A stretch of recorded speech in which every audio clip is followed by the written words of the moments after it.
Hi, I'm Rupal. How are you all? In the past few months, I have bought some new books and I wanted to show them to you.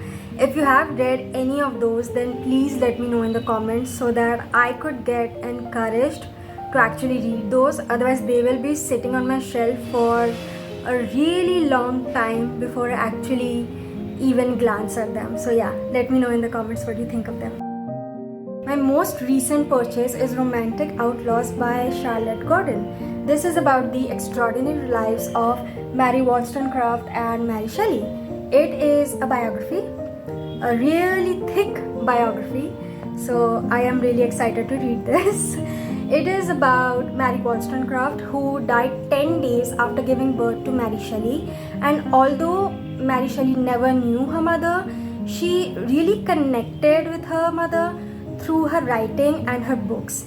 It is written in the introduction that Mary Wollstonecraft wrote books for the future generation, thinking that maybe the future generation might get really impacted reading her writings. But the thing that she did not know was that Mary Shelley turned out to be her biggest fan, because the only way that Mary Shelley could connect to her mother was through her writings, was through her books. And she also went ahead to become one of the greatest writers as well. Almost everyone have read her famous book called Frankenstein. That book is a masterpiece in its own name, and this book talks about how Wollstonecraft has really influenced and impacted Shelley's writings and her own novel and her own books, and also Shelley's obsession with her mother. I'm really excited to read this. Although I don't really like non-fiction or biography, this is actually, I think, my first biography. I've never read one before. I'm still kind of excited because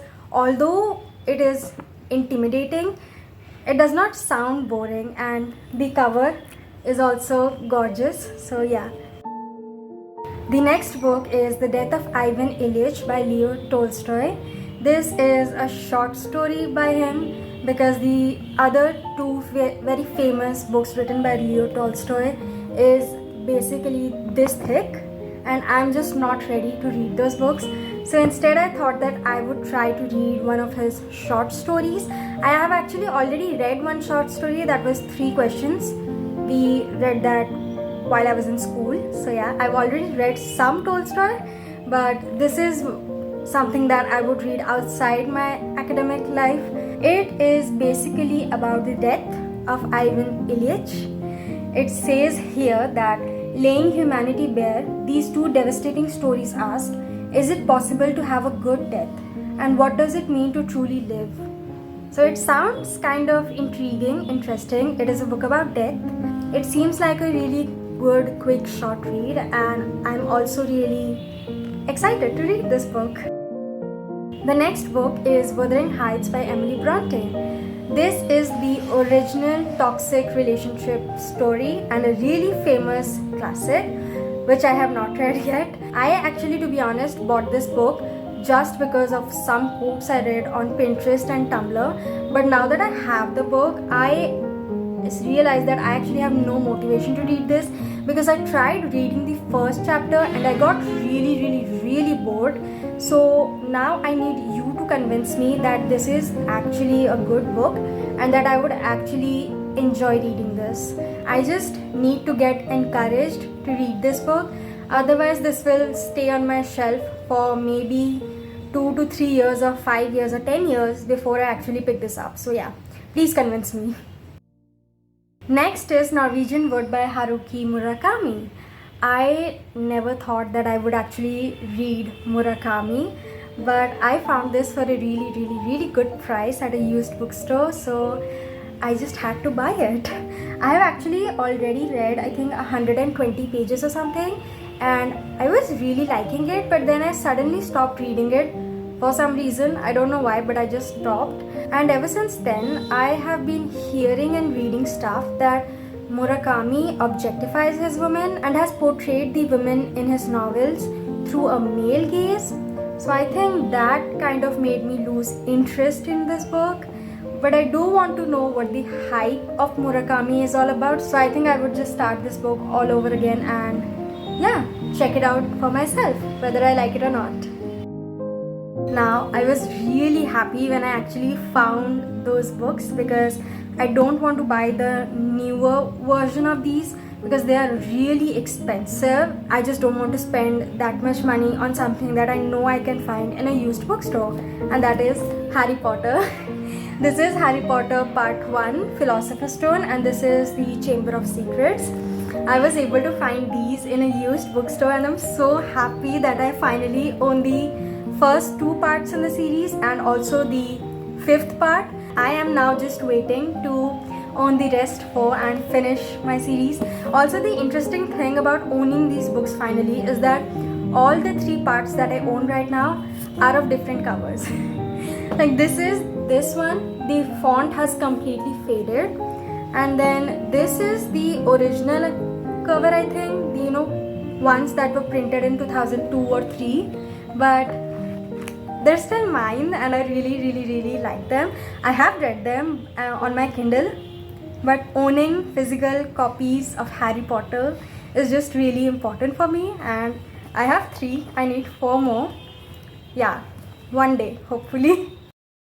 Then I bought 2 books on my Kindle. The first is Things We Say in the Dark by Christy Logan. It says here that these dark tales explore women's fears with electrifying honesty and invention and speak to one another about female bodies, domestic claustrophobia, desire, and violence. Basically, it is like 4 short stories about women, about what it is like being a woman, girlhood, the horrors of womanhood, and stuff like that. And also, it was recommended by Dakota Warren, so I just had to buy it. Also, when I first opened the book, the page that it opened to was this drawing, and I saw that all the 4 short stories have a drawing before they start. So that is also a really cool thing about this book. If you have not bought it, please buy it. At least for these drawings, beautiful drawings.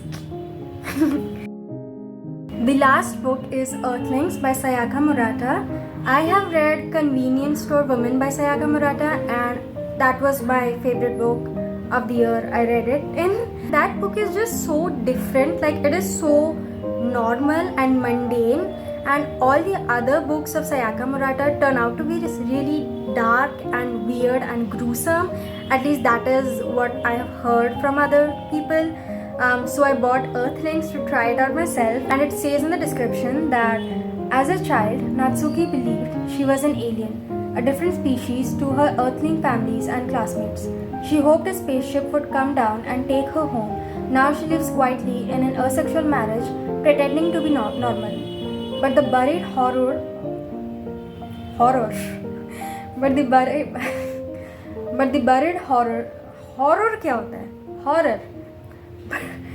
the buried horrors of Natsuki's past are pursuing her as she flees the suburbs of the Nagano Mountains and a reunion with her beloved cousin Yu. She wonders what will it take to escape the Earthlings. So it sounds really intriguing. I mean, hasn't everyone once thought in their life, like, what if I'm an alien and when will a spaceship come to take me home? This is that thoughts book version. Think it would be good. I honestly still don't know how it will be like so dark, because I have read a few books that people consider to be dark, really dark, but I just wasn't that affected by them. I don't know if the problem is me or them, but yeah, I just did not find them to be as dark as people said to be.